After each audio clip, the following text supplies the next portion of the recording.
Hello and welcome to Beechgrove Garden. On the programme, what every home should have, a lot of houseplants and homegrown ties. Coming up, we get houseplants health tips from a great indoor gardener. It's sort of like my indoor garden, and I find that thing of being surrounded by plants quite comforting. I've got my eye out for a bargain at Kelso's Potato Day. It's a lovely sunny day and we've got huge numbers of people pouring in to buy the seed potatoes. And if you haven't got much room, George starts a small space garden.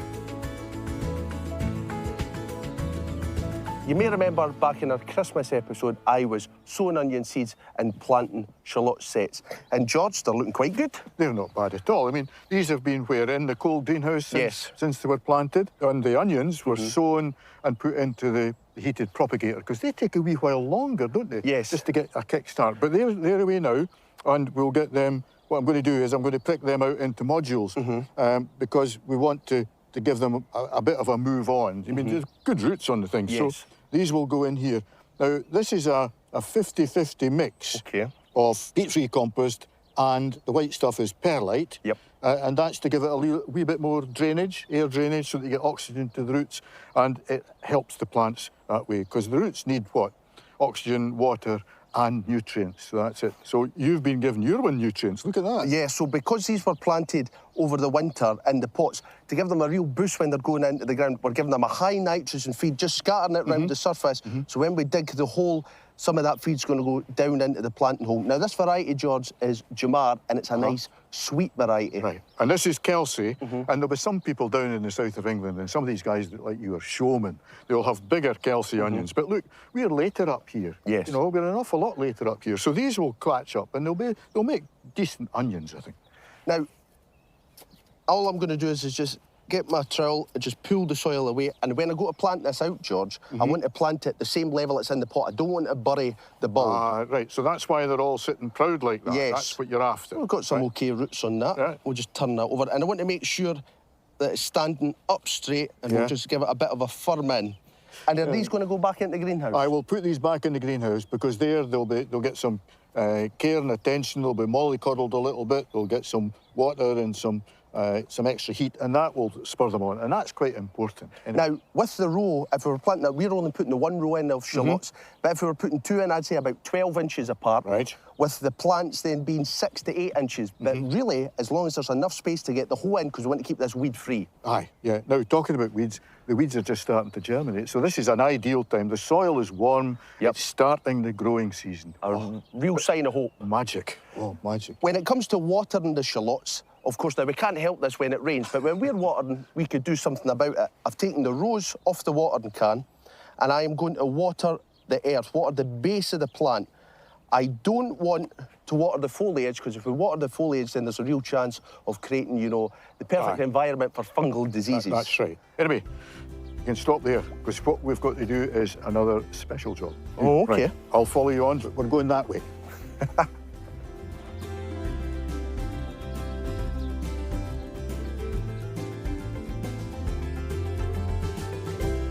Well, Callum, we've come up to the old heather garden, which, of course, we're going to be revamping in memory of our great friend, Jim McCall, who sadly passed away last year.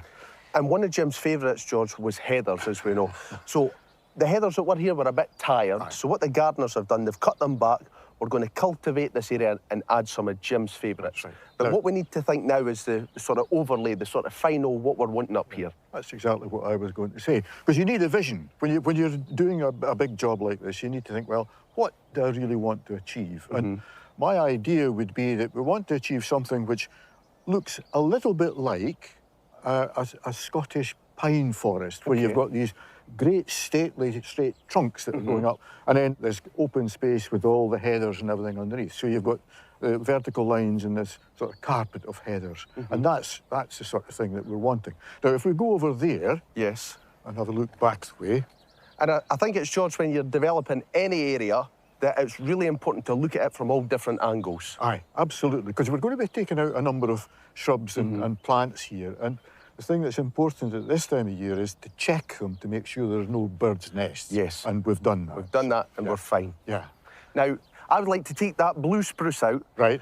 and the larch there. And I really think that's going to improve the view. It's going to open it up. Because in my head, Aye. I know we're going to put an acer in here. I want to put it in that space there. That we do. And it's again, what the Japanese would call borrowed scenery. You're actually borrowing the scenery that's over at the other side. Yes. And that's opening out that space. I would like to take out a lot of these shrubs here and conifers. But also, you know, when you're driving through the Scottish Highlands, you see these wonderful straight stems and this carpet of heathers and blaeberry and stuff underneath. So similar plants will be what we will have in here. So we need to create straight stems. And I think taking the saw and taking off all these dead branches on these tall conifers and just leaving the canopy at the top will give us that illusion, that effect. Yes. And that's what we want to do. So there's a number of things which we're opening out, giving ourselves new views. Yes. And that's important. It's giving us new views, but also by improving this area, it's going to help the hawthorn hedge at the back. Absolutely. Now, I would take that pieris that's there, I would take that right down and let it come away, and this little conifer here goes out too. So we've got a lot to do. Now, a lot to do. We've got this tape because, so there's no confusion of what's staying and what's coming out. The tape will identify. That's it, the tape of doom, as they say. There we go. Yeah. Another one of Jim's favourites was tatties, and it wouldn't be Beechgrove without a crop. So I went to Kelso for their potato day to choose some tubers. At Kelso's Potato Day, organisers sourced dozens of rare and unusual varieties for amateur gardeners to purchase and try growing for themselves. So I've got to come here first, collect a few bags, get my pencil so I can write the varieties, and then I can be let loose and choose Beechgrove tatties for 2025. Well, I could easily say I've never been in a room filled with so many tatties and also so many tatty experts. So why not get some advice? John has years of experience and traded varieties all over the world. So have you got any recommendations for me? Well, there's some really interesting new ones, and they've got some amazing names. Yeah. You know, Jazzy's one. It produces great numbers. Yeah. And it's a nice salad, a nice texture. There's one there, I'm looking at Paradox, and I'd forgotten completely about that. But again, that's another good, interesting one to try. An interesting name. Well, John, thank you very much. Oh, it's been a pleasure speaking to you.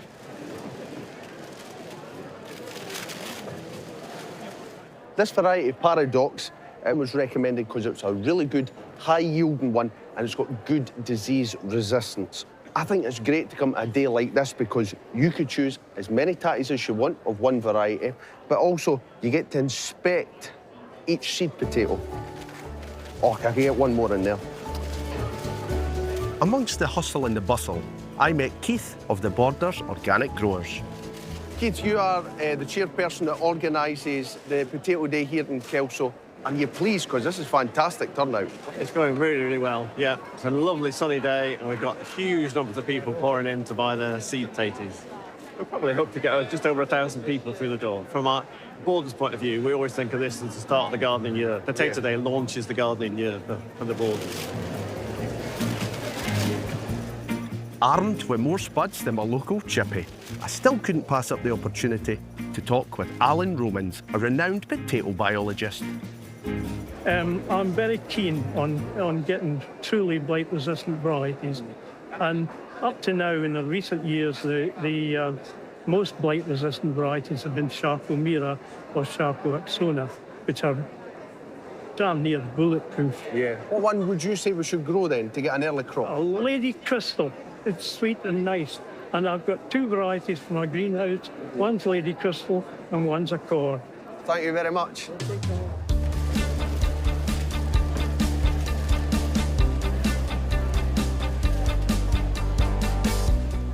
Mission accomplished. I've got my tatties, I've got my advice and some recommendations. Now all we need is some decent weather. But I'm just wondering, have I bought enough?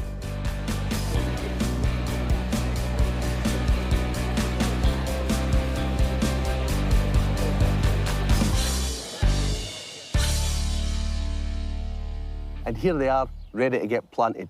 Now, as you could see, I did get a bit carried away when buying all my tubers this year, and we've only got a few out there now, but we will plant them all. This variety here, Lady Crystal, was recommended to me because it's a high yielder but also produces a very early crop. So what we're going to do is we're not going to plant this out into the main veg plot. We're going to put them into a 20-litre pot. Now, by the time I got a hold of the tubers, I sort of got what was left. The wee bulls, as we would say. Normally for a pot this size, we would put in tubers this size. We would put about 3 in. But what the expert recommended to me was plant them in pairs, put 2 together and still put them in a triangular form. Now, tatties like a nice sunny spot, but they also like fertile soil. So I've got a high nitrogen feed here, which I'm just going to scatter. I've got 6 inches of compost in the bottom there, and I'll just mix that in. And then we'll just plant our tatties in a pair. You 2. 1. Still in your triangle form. Then we'll cover them over with some compost. And as they grow, we'll earth them up. But I want to start this pot in one of the glass houses, so hopefully we get an even earlier crop of Lady Crystal. And the ones we're going to plant into the main veg plot here, Sharps Express here is a first early potato. This was a heritage variety and was developed in the 1900s. This will take round about 14 weeks to get a crop from it. And as you can see, I've had these chitting at home to encourage the sprouts. So as soon as you go in the ground, they're going to get a good head start. Now, I'm hearing there's a wee bit of a tatty shortage out there. So, a wee wartime tip for you. Have a look at your tuber. Make sure you've got some eyes on this side and some eyes on that side. And then wherever you feel appropriate, split it. Just take a knife tip and cut it. So if you only have 5 tubers but have space for, say, 10, well, because you're cutting them in half, you've now got your 10 tubers to plant out. One thing, though, don't just cut them and put them directly into the ground. If you do that, there's a chance they'll just rot and get mouldy. Cut them, leave them to dry for a few days, and then plant them out. The second early variety we've got, though, that's going to take round about 14 to 17 weeks to get a crop from it, depending on the season. The variety name is Sally. That's going to make a good mashed potato, and that was developed in 2024. So I'd like to do a wee comparison to see how far breeding has come on over that time. And the very last variety, Sarpomira, is the main crop. It's a nice red-skinned, big tatty, so it's a good for a baked tatty. What's really good about that is it's deep-rooted. So if you're planning to go away this summer, it's got good drought resistance. That's the variety to plant. It's also one of the best ones, they say, for blight resistance. So we'll get these planted and we will have another tatty check-in later in the series. But for now, I've got another plot to plan.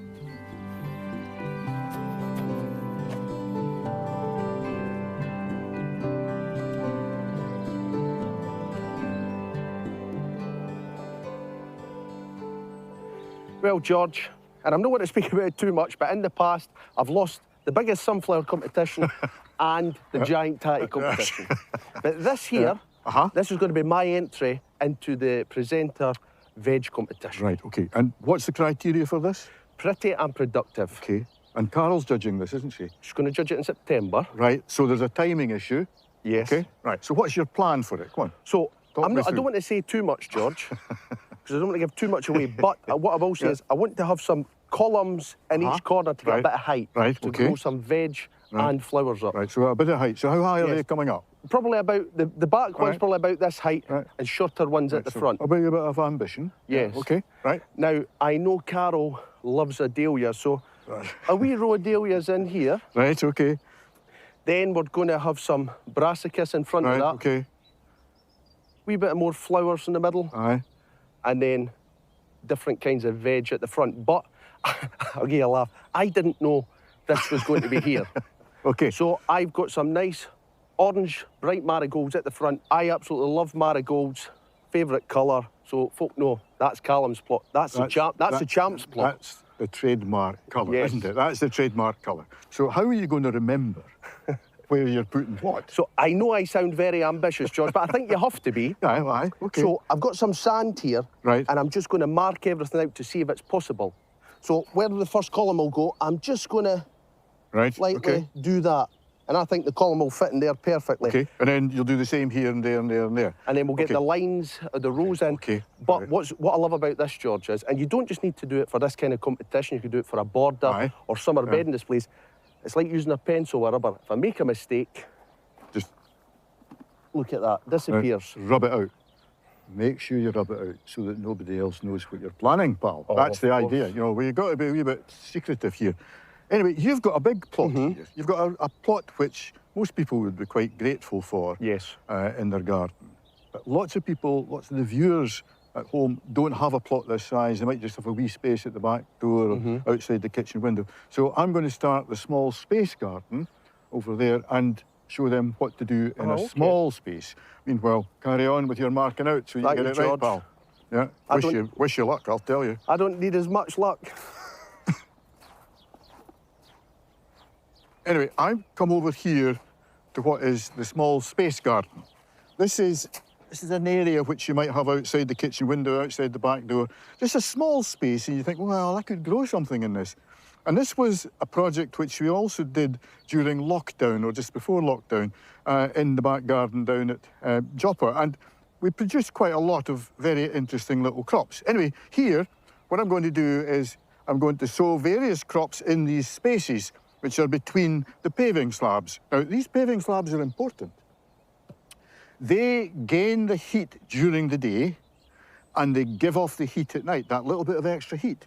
So if I sow material or seeds down the sides of those, they'll get that extra heat and they will germinate quicker. So we're making good use of these little microclimates which we get within the plot. Anyway, the first thing which we're going to do is we're going to feed it.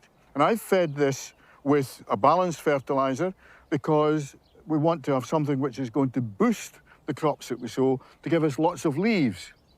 The majority of crops that I'm putting in here are those which have leaves that we eat. Things like chard, things like mustard, things like wild rocket, things like radish and that, where we can eat the leaves and also eat the roots. So we've got a variety of things.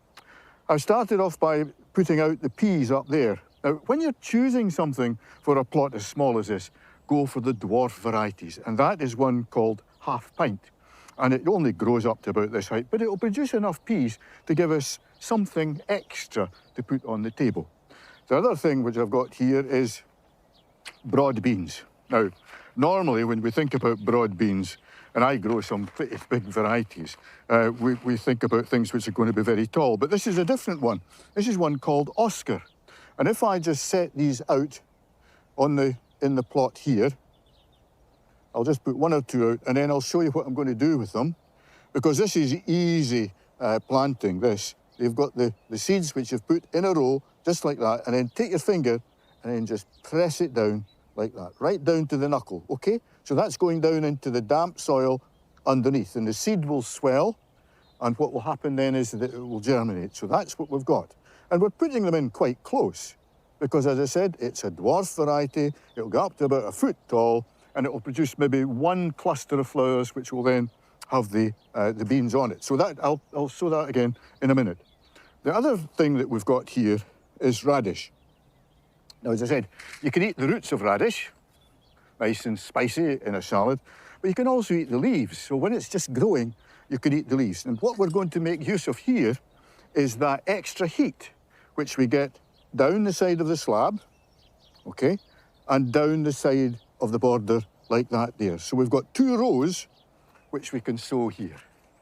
And all I'm going to do is just put this into my hand and very thinly, sow these down into that little channel which I've made. Now, they don't need to be that deep. You're only thinking about 1 centimetre deep by the time that these are covered over. And we're sowing them quite thinly so that we get a reasonable crop of reasonably sized roots. So that's it, thinking ahead, putting them down the side.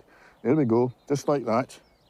So by doing that, covering these in, and this soil is so dry that I'll need to give this a good watering with a rose on the watering can, just so that it gets a good start in life.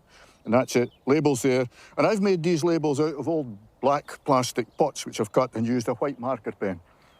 And that's much better than a stark white label, I think, when you're planning things and labelling things in the garden. So there we have it, a whole set of crops which will enhance and improve, perhaps, the flavour of the things that you put on the table. Now, this is a small space garden, but what happens if you've not got a garden? Well, we're off to see Helen Fox in Glasgow, who during lockdown became quite interested in houseplants. And now, so many years on, her flat is a veritable houseplant paradise.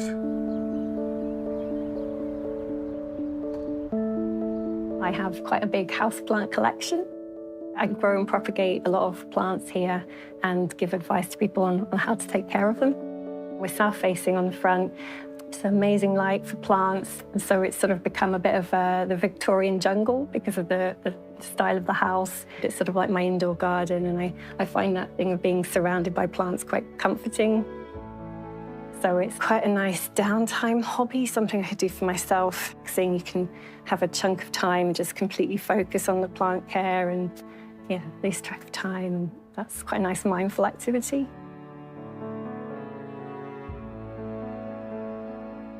Probably the favourites are in this room mostly. So the bird of paradise is some of my sort of favourite plants. Bird of paradise is actually one that I have grown from seed. So about 20 years ago, I got a heated propagator for the garden and sort of grew some bird of paradise seeds. So that's quite a special plant I've been growing on for quite a while. Another one of my favourite plants at the moment is Philodendron McDowell. It has these huge heart-shaped pillowy leaves, and that's doing really well in this nice bright environment. So I've sort of got these sort of layers of plants depending on the light requirements. So full sun, coming back to sort of indirect, slightly back from the window, and then plants further in the room, which maybe can tolerate indirect light.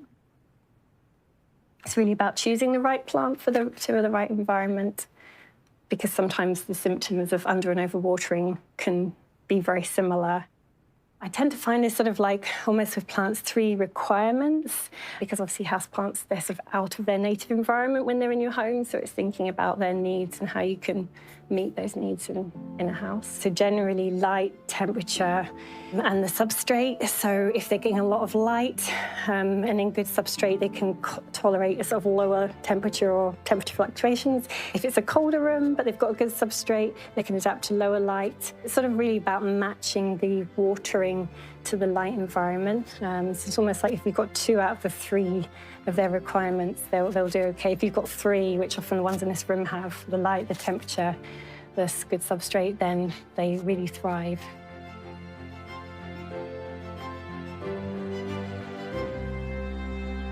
So a question I get commonly asked is what plant would suit my bathroom? Possible suggestions of things, plants that are quite adaptable, would be Sansevieria, a sort of snake plant, Epiprimnum, perhaps Philodendron scandens, which you can have as a climbing plant or a trailing plant, and have a Rhaptophora tetrasperma here.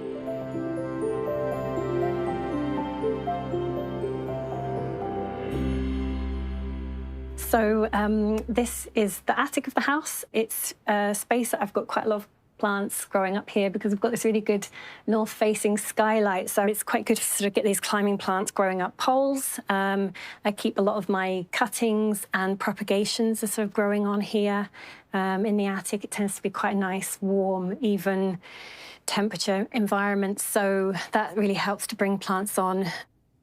A part of keeping houseplants is the possibility of houseplant pests. One of the most common houseplant pests people sort of mention about is fungus gnats, the little lazy flies that fly around. So these breed in wet compost, but you just sort of routinely have a wee look underneath the leaves. If you do spot a pest, first point of action is physical removal. So just squash it or wipe it off with a cloth. If it's persistent on a plant, then perhaps use like a horticultural soap-based spray which doesn't damage the surface cells of the leaf, and repeating that, or even just doing that routinely, plants in the shower, to give them a good clean. That's a good way of removing dust, removing pests, removing hiding places, to keep your plants healthy and pest-free. If you do already have plants in the home and you have issues with flies, the best thing you can do is sticky traps. So these are adhesive traps that you just stick in near the soil, and it will catch any flies as they emerge and stop them spreading.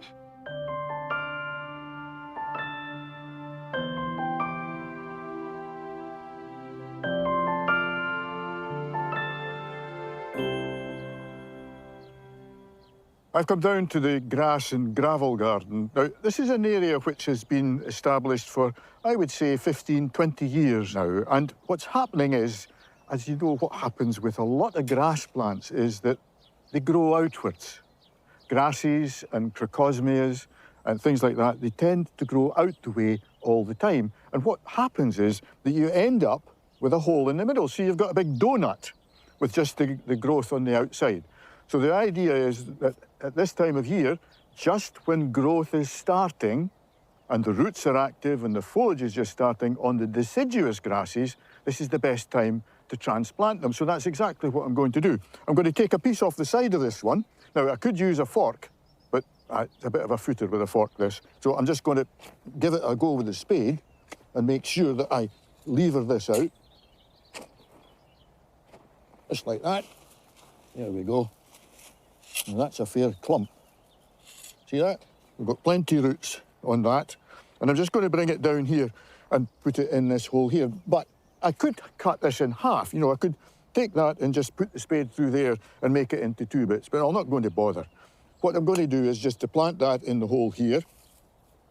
And what's important when you're doing it with this, you know, think about which way it's going to grow. Look at all these roots there. Look at that. These roots will all start to regenerate, and they all grow from the base here. That's where they grow from, right from the base of the clump. So that's going in there. And you've just got to make sure that it's planted at more or less the same level as it was before. And that is about the same level. So just filling in round about it like that, and make sure that you make it firm. For goodness sake, don't just throw the soil into the hole and hope that it all settles. Make sure that you firm it in. Use your fingers. Push it down the sides of the root system like that. Right? And leave a slight trough around the whole plant. Because what you're going to do next is you're going to get a watering can and you're going to give that a right soaking so that the plant gets established well, so that the soil is then in contact with all the new roots that are going to be produced. So that fella will be happy here. Its parent back there, we'll take that out.